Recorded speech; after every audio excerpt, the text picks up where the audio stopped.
A few years ago, a woman named Alicia inherited $11,000 from her grandmother.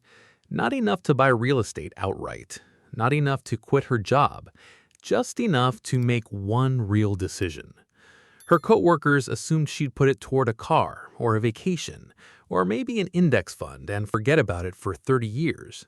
Instead, she used it as a down payment on a used parking lot lease agreement in a town where the county courthouse sat 2 blocks from a hospital, with no employee parking of its own. Nobody asked her about it at parties. There was nothing exciting to explain. A gravel lot with a coin box isn't a story anyone wants to hear twice.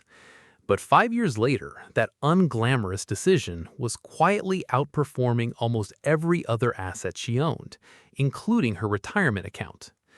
This is a countdown of 7 businesses that share the same quality Alicia's lot did. None of them are exciting. All of them solve a problem people would rather not think about.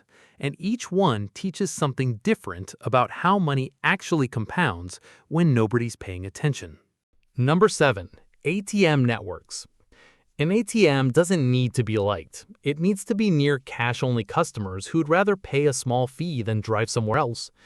An independent operator places machines in bars, small restaurants, convenience stores, and event venues, and negotiates a cut of the surcharge every time someone pulls out $20.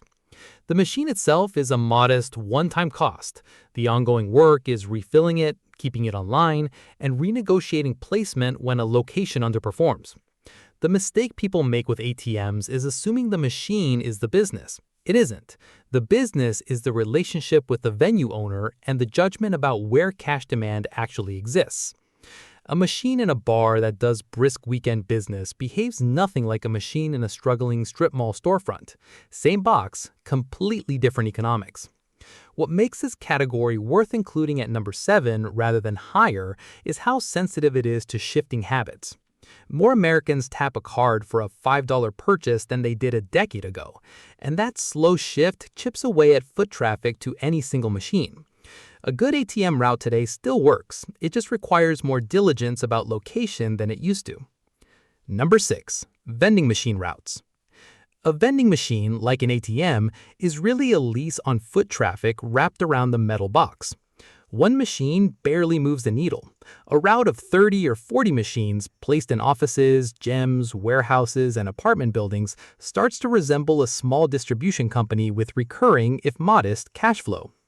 The skill here isn't picking snacks.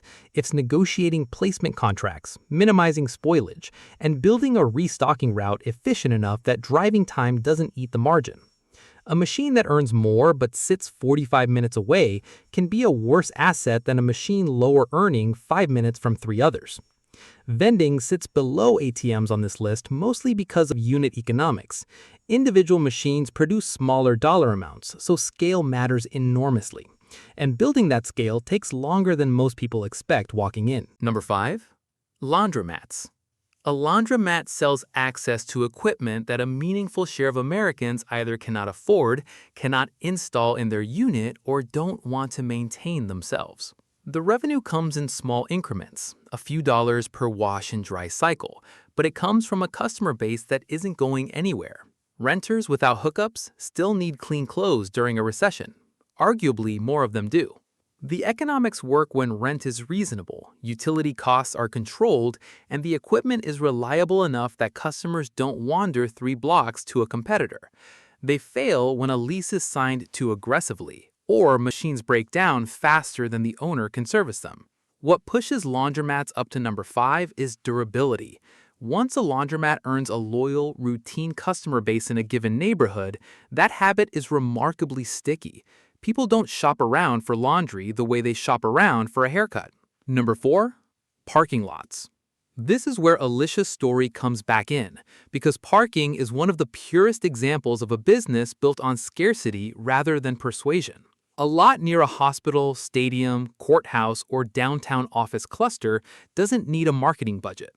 The customer already has the problem. They need somewhere to leave a car, usually within walking distance, usually right now. The land itself requires minimal maintenance compared to almost any other real estate category. No plumbing, limited staffing, and demand that often spikes on a predictable schedule tied to events, business hours, or shift changes at a nearby hospital. The catch is capital and positioning. A mediocre lot 2 miles from anything useful is just an expensive piece of dirt.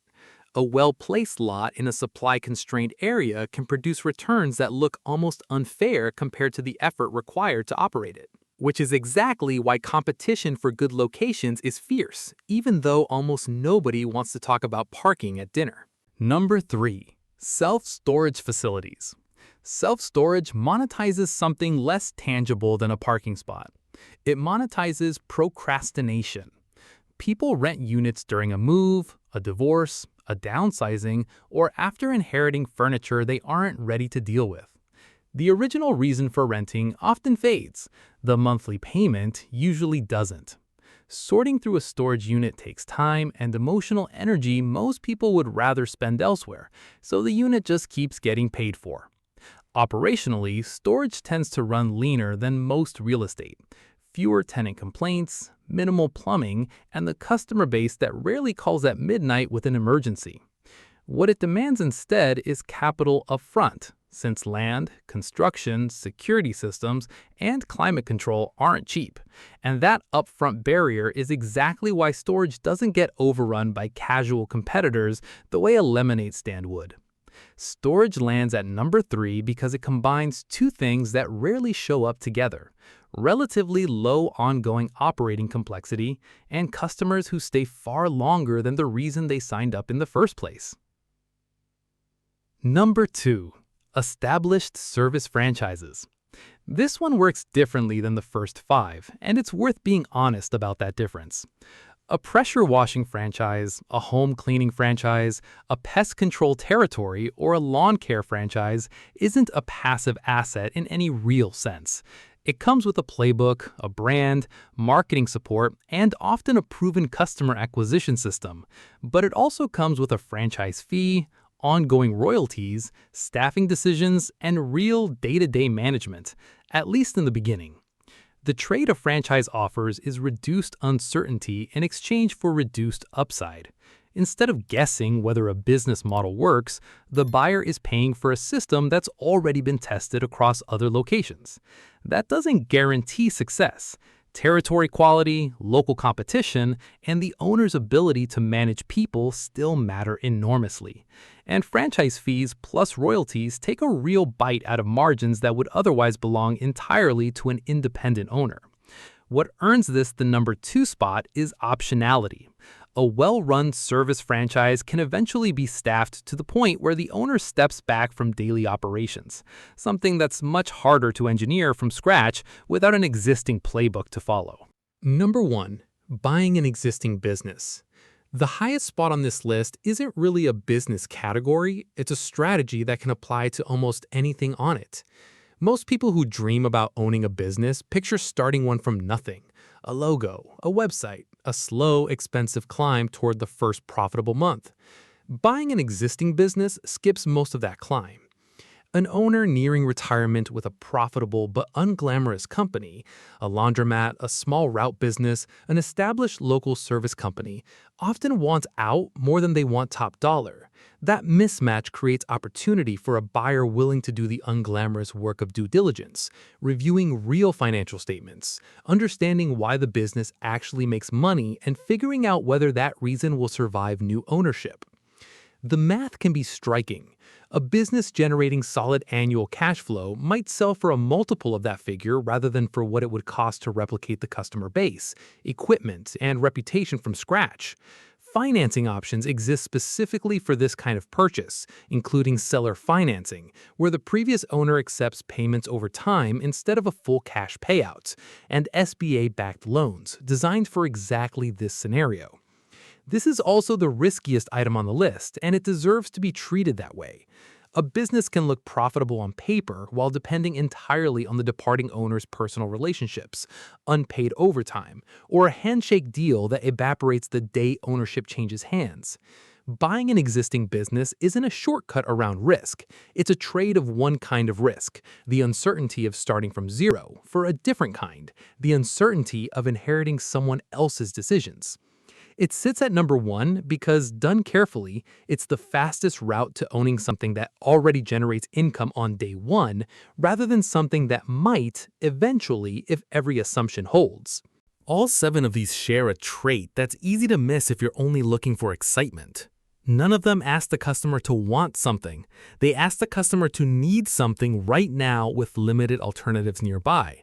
A parking spot before a flight, a working washer when the one at home breaks, cash when a business doesn't take cards, storage during a move nobody planned for a month in advance.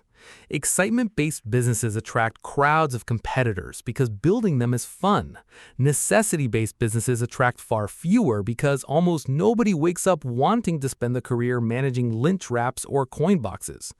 That gap between what's enjoyable to build and what's actually profitable to own is where most of this list lives. Alicia still owns that parking lot. She's added a second one since, in a town 20 minutes away near a college that fills up every August whether the economy is strong or weak. She doesn't mention either of them much. There isn't a story there, not the kind people want to hear at a dinner table. But the deposits keep showing up month after month in a business nobody envies and almost nobody's trying to take from her. That's usually a decent sign she picked the right kind of boring.